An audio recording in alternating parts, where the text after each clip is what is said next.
Hey, what's up, everybody? Welcome to season 2 of the Popanimecomics Lounge, where I have with me Daman Mills, Hi! whose voice is gracing us today. He's been in Ladies vs. Butlers, he's been in Pokemon, and just recently, the anime that took everybody by storm, Yuri on Ice, to name a few. So thank you for being on the podcast. Thanks for having me. It's a pleasure to have you on. For sure, dude. I appreciate it. Now, you've been involved in voice acting for a few years. How did you initially get involved?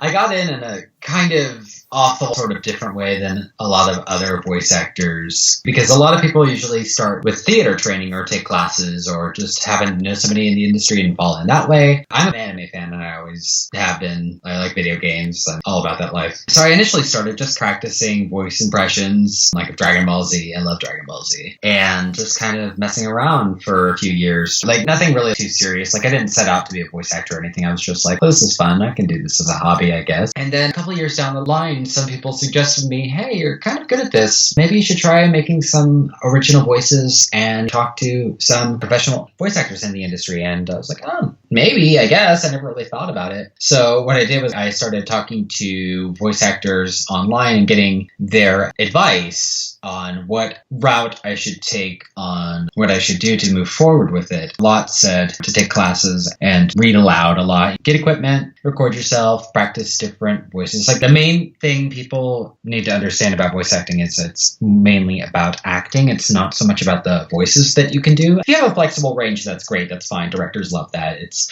usable. But if you only have the voice in mind, it kind of boxes you into this little area where you can't really branch out of that mindset. So I read some books. I kind of just trained myself and worked with other people to get better at that. I used to live in Hawaii. I couldn't really do much voice acting there because there's nothing except paradise. So I moved to the Northeast and I started working in New York City. And I worked in New York City on anime for Media Blasters and on Pokemon. I was the lead protagonist in Holy Night. It was a 2-episode OVA. I play Shinta Mizumura. He's a cool dude. It's a crazy short anime about vampires and love and all kinds of fun stuff. I worked on Ladies vs. Butlers, as you said, as Selmia's father. Pokemon, I was in Clash of Ages. And X, Y, and Z, I played some members of Team Flare in the first episode. That was pretty cool. And recently I moved to Texas and I started working for Funimation. And I've gotten quite a bit from them. But that's kind of the gist of my route as becoming a voice actor. You just mentioned that you spoke to some voice actors. Who were some of the people that you spoke to that gave you advice that kind of pushed you into this industry a little bit? Wendy Powell, who voices Envy on Full Metal Alchemist, she was a big advice giver. I've talked to people like Chris Ayres, Sunny Strait. Michelle Knotts has been a big influence for me. She's the voice of Jessie on Pokemon. Wonderful, wonderful friend of mine. I love her very much. She has been the biggest guiding force for me moving forward with my voice actor journey. And for starting with auditioning and stuff, I started in 2012 for trying to do professional paid work that can go towards my resume, like original projects.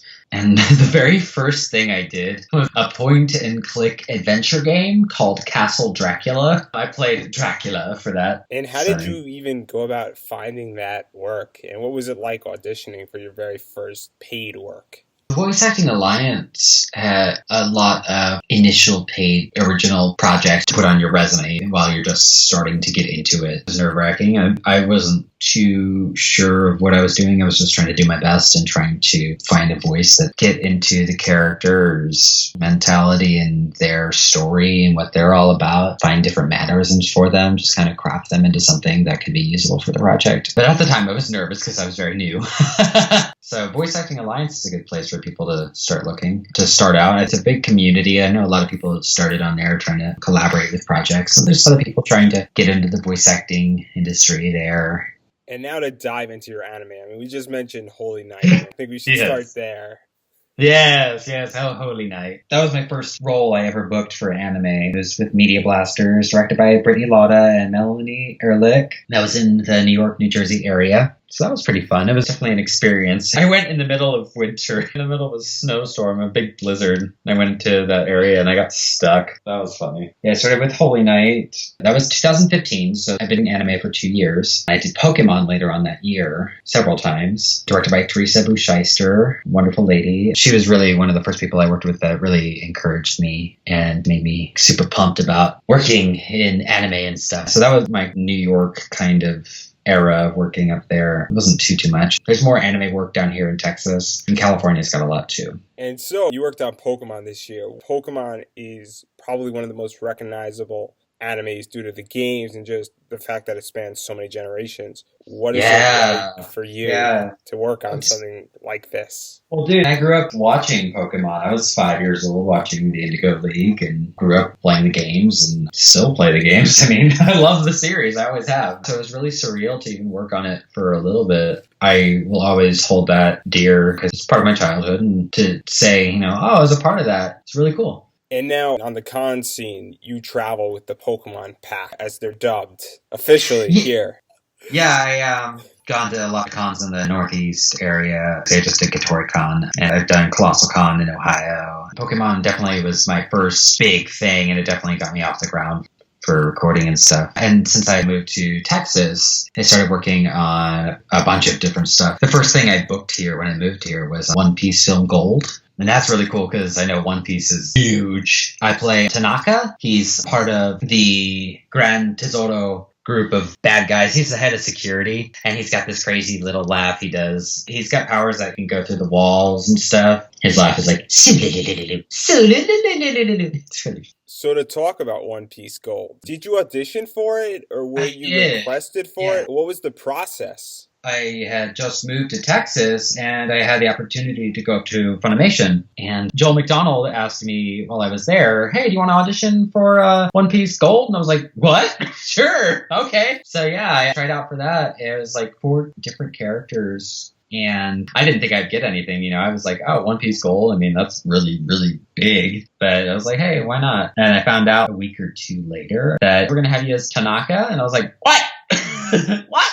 Really? So yeah, I recorded for that. And that was the first thing I booked with Funimation was One Piece Film Gold, which is crazy. And the other biggest thing I've booked, as you said, Yuri on Ice, that exploded. That's crazy. I play Yakov, this big angry Russian man. He's Viktor Nikiforov's coach, and he's kind of like comic relief and just a stern, crazy coach throughout the series. And it's funny to play somebody that sort of repertoire, being Russian. And now about Yuri on Ice. The simulcast came out pretty close to the Japanese release.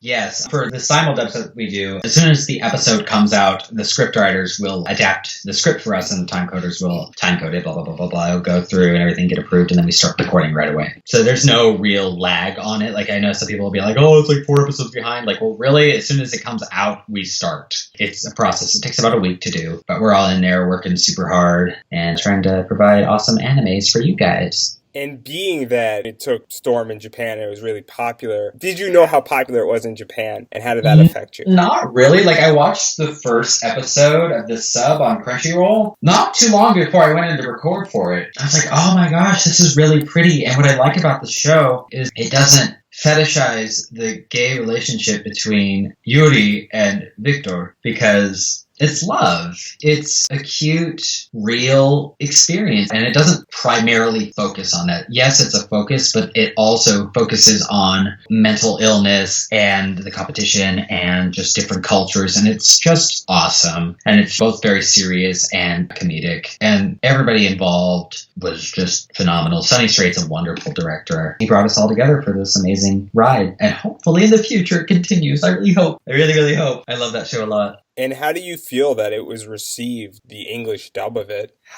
People seem to really dig it. KatoriCon was the first con I had done since I did this anime, and people were really well receptive of it, and they were very complimentary towards me. I think everybody did a great job with the dub. There's a lot of sub versus dub debates. And I think each group does its own different things, different ways, and they do them well. It's a collaborative effort on both ends, and it's done its job. And now to talk about 2 other sports animes that you were in. All the sports anime. Cheer Boys and Cheer Boys and All Out, right? And All Out. Let's go with that. Cheer Boys was fun. That was another one of the first things I started on there. Xuan Chen, very awkward sort of boy and doesn't really know how to socially talk to people. He's kind of this weird kid who becomes a part of the cheerleading group and eventually sort of becomes kind of normal-ish, but he's very odd. He kind of like just hangs around the guys in the beginning. It's just like, so this is how you make this sort of meal. He's just like observing why and just taking notes of everything. Like, how to be normal. And All Out. All Out's still continuing. It's in its second season right now. I play Kibi. He's this guy who shows up on the rugby team, and he seems like a sassy, kind of laid-back guy. The show has a lot of different terminology for rugby that I wasn't familiar with. I'm not a sport person. I don't sport. So for that, our director, Dave Trosco, he's always telling us to make a score is a try and all these different things. And it's really funny because I'm just like, okay, if I played rugby, I'd just fall. And now I'm going to go out here on a limb, but I think cheerleading and rugby are very different. I could be completely wrong on this one. But how do you get into character considering you don't sport and that these are polar opposites? You don't have to be for Yuri on Ice. I'm not an ice skater. I don't ice skate, but you kind of do a little bit of research on your part. And the director is usually pretty good about guiding you on what's happening in the scene and in the show. And, you know, you get a good visual aspect with anime of what's going on when you're watching and dubbing it. You just try your best to act that out. So I try to just pull from how they are and how they look, their physicality and what's going on around them. And you don't have to necessarily know how to be on a rugby team or be a part of this Grand Tesoro's army or his bad guy troop. They were very different than what I am, but our directors definitely help telling us where to go with it. And so far, you've done 3 sports animes. Do you find it easier once you've done 1, then you do 2, then you do 3 to kind of get into the mentality of what a sports anime goes through? It just kind of depends on the story. While they do different sports, they're not necessarily following the same sort of path. Like the story for All Out and the story for Cheer Boys and the story for Yuri on Ice are completely different. And yes, they go through their own sort of competition things, but the paths they go to get there just completely go astray from each other. And I think Yuri on Ice is one of the best jobs at doing that from any anime I've seen recently, actually, with doing a story and compiling it all together. And now I want to go into the musical component of anime with Show by Rock hashtag. Show by Rock. I just did a small part with that. I played By Red. He was part of this Power Ranger looking group, directed by the lovely Caitlin Glass. It was funny because I had to just be like super actiony with that. I know that there's a lot of singing in the show though, right? I personally haven't watched a lot of Show by Rock, but I know there's a lot of singing involved and stuff. And I think Funimation themselves put out an article demonstrating how they make the songs and stuff and how they adapt it from the Japanese and how they'll have somebody do a scratch track of it for the actors so they can kind of hear the melody. It's a really interesting process and I'd love to catch up on it. You know, everybody in Funimation has been in this. Elizabeth Maxwell, Chris Sabat, Morgan Berry, who you're good friends with. There's so many people who are in this show as well as countless others that you're in. How does that affect you as a voice actor that you're in a group that has such amazing talent? It's an honor, obviously, and it's also fun because a lot of these people are my friends, and it's fun to play with your friends in the booth and hang out and talk about it after and think about what's going to happen next in the story. What are we going to do? And where are we going to go with the plot and our characters and stuff? It's always an adventure with it. And I think I can say this, but you're relatively new to voice acting. Being around such talent, does that help you to improve? I would say so. I've learned a lot, especially with animation these past few months. I've learned a ton from the wonderful directors that work there. People have been doing this forever. For Nambaka as Jugo, it's been definitely one of the heaviest growths I've had as an actor. Nambaka played the lead Jugo in that one, and it starts out as a comedy anime, but spoilers, it turns dark. And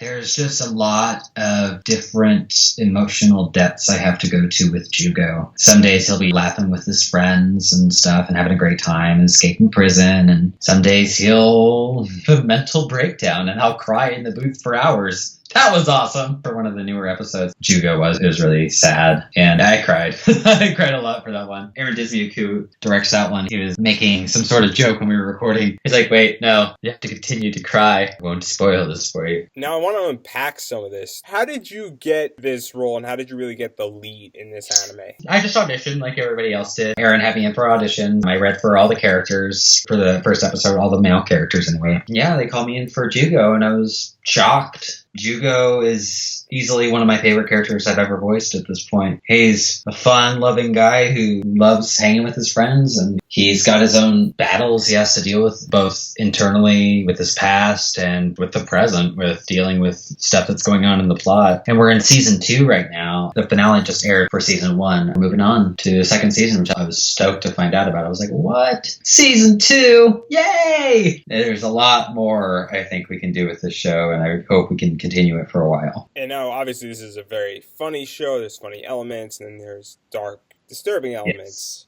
Yes. And they say in show business, comedy is one of the hardest things to do. Do you feel that way with this character to really convey that? I don't feel like Jugo himself playing him is hard. At first, I had to learn the character. The first episode is always the hardest because we're trying to find who they are and what's driving them and finding the voice and learning about each little nitpick of the story that we can try to make it perfect. I started recording this, I think, October, and it's now February. It's just been like 3-4 months of just like living with Jugo and understanding him. And a lot of my friends are playing in this show too, and it's always fun to play off them. In the show, Alejandro Sa plays Uno, and a lot of people seem to ship Uno and Jugo.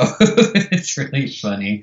And he left a bomb for me. A bomb is when an actor will leave a funny line that's not the original line in the booth, and they'll play it after for the actor for just a funny little moment. For the finale episode, there was a line and he was arguing with somebody trying to protect Jugo and trying to reason with him to let him go help him. And Uno was like, he's my husband. I have to go and save him. And I was like, what?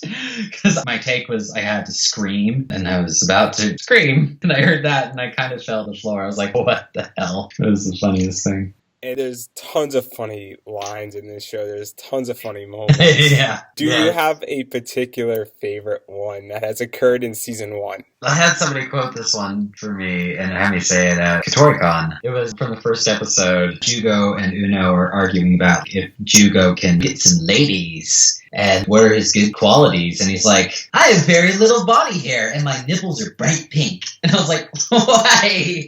Why did you say this? It was so funny. And it was in the Japanese too, so I was really happy to do that. I have to follow up. How many times did it take you to say this without bursting out with laughter? Every episode, it's a couple times, unless it's a really dark episode where something's really funny, and I just can't get through it. Because Aaron and I, every session I have with him is just super funny, and we both have similar senses of humor, so it's just like, I have a great time recording Nanbaka. And now I want to change gears and talk a little bit about video games. You've only been in a few, and one of them was Y2K. Yes, Y2K. I play the Crow, a mysterious, evil sort of creature. What was the story behind you becoming involved in this game? For this one, I was sent an audition by Brittany Lotta and Shabby Reed for the main cast as well as Crow. And he had a different name at the time, and he looked completely different, but they kept the way I did the voice. I auditioned for that, and I actually recorded that one from home, through my home setup. And the dialogue they have for this guy is just super funny. I don't want to spoil anything because the game's still in development, but he has a few different personas to say that. I have to take on the guise of several different people and try to emulate that through my voice while still sort of sounding like me. There's so much with that game that since it's not out, I don't want to spoil it, but I'm really looking forward to the story with that and when it does come to the PS4 and Wii U and PS Vita and I think Xbox One. And then another game you were in was Cry Amore as well as Regalia of Men and Monarchs. Yeah, Regalia of Men and Monarchs. I was cast through Sound Cadence Studios. Amber Lee Connors is the founder of the studios, and she brought me in for that character. He's a very prancy, sort of eloquently spoken man who I believe is a banker, debt collector sort of person. That is another one that is in development. All the games I'm in are in development. I don't think any of them have been released. I did record for a video game for one that is not an indie project, but I can't talk about it yet. It hasn't been released, but I should be able to talk about it soon. We always have these, we recorded it, but we can't talk about it sort of things, like as voice actors, because they put us under a non-disclosure agreement until it's been released. But I'm excited for that one. That one was really fun to record. I recorded that here in Texas. So I think we could say you recorded for about 4 or 5 games. Whether they're released or not, that's up for debate. But my question is that, how does voicing for anime differ from voicing for video games? For anime, we have a very specific sort of dubbing style that we have to do. We record by ourselves normally if we're just recording for one character. We're put in a booth with 2 monitors and the microphone. One monitor will show you the script for the show, and the other will show you the video for the anime. And what you'll have to do for anime is you'll have to match the flaps, or the mouth movements they call it, and you're cued in with a time code and a 3-set beep. So say you'll be reading a line for Goku, and you have to do a Kamehameha, so it'll be like beep, beep, beep, Kamehameha. And you want to match it to the flaps. And if you get it right, they'll place it in, and if not, you come back in and redo it, and the director will give you outs if they have any. Sometimes you do it just line by line, sometimes you would do it in a chunk, depending on how it's written and how far apart the lines are themselves. For video games, usually you have a script, and you're by yourself, you don't have a video, and you're lucky if you see what the character looks like.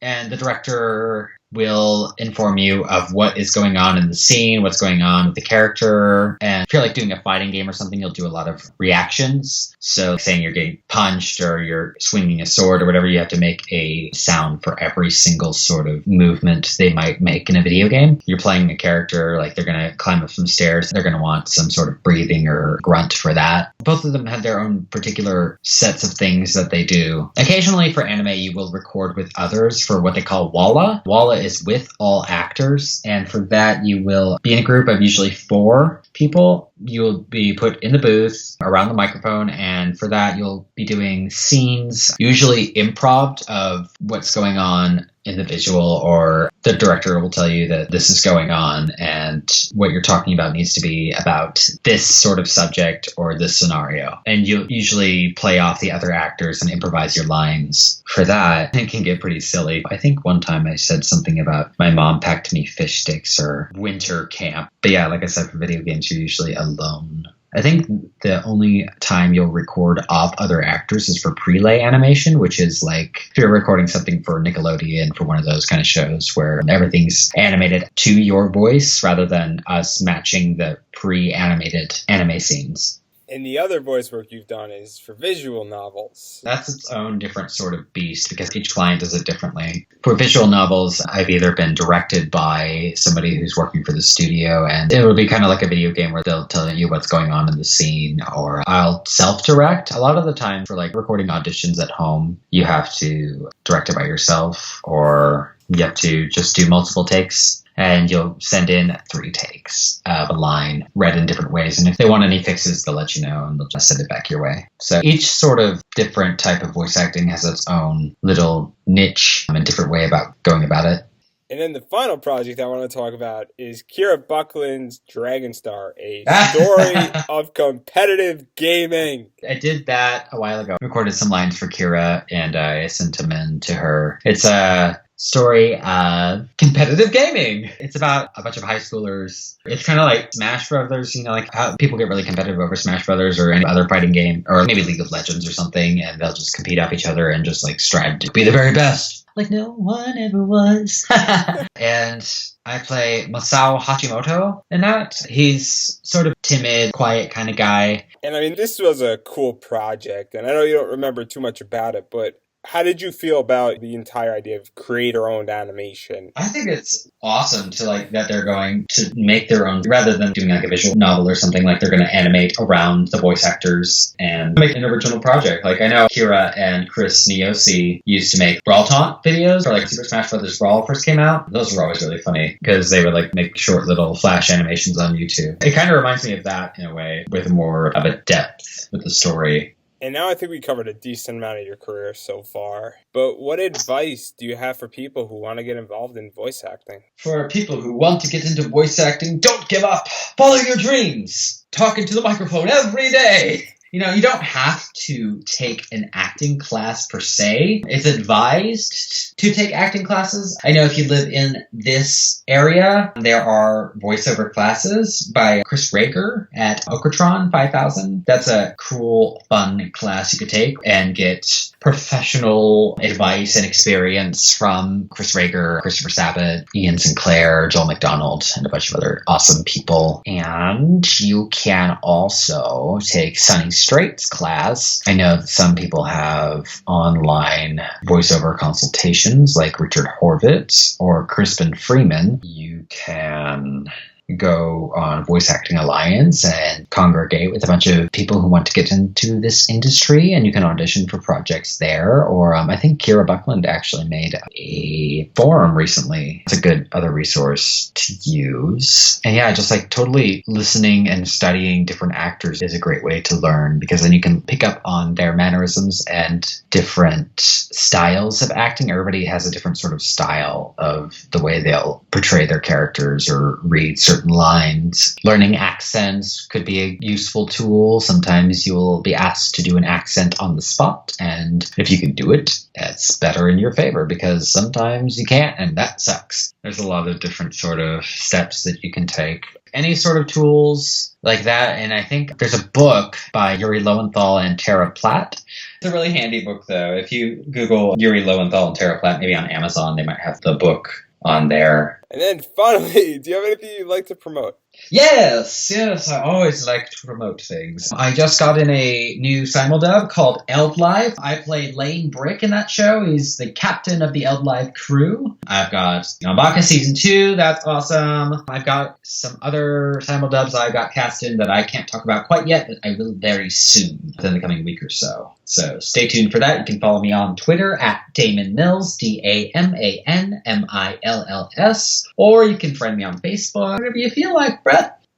As always, thank you for listening to this week's episode of the podcast, and we can be found on iTunes, SoundCloud, and Stitch Radio, and anywhere else where you listen to your podcasts. And while you wait for next week's episode, you can definitely check us out at popanimecomics.com for articles relating to anime, comics, and pop culture, as well as give us a follow on the bird, that is Twitter, at popanimecomics, like our Facebook page, Pop Anime Comics. Check us out on Instagram at popanimecomics. And if you feel so inclined, we do have a pro wrestling tee shop that is open. You could get our shirt. That is Pop Anime Comics on Pro Wrestling Tee. So check that out. And until next week, everybody, have a wonderful week.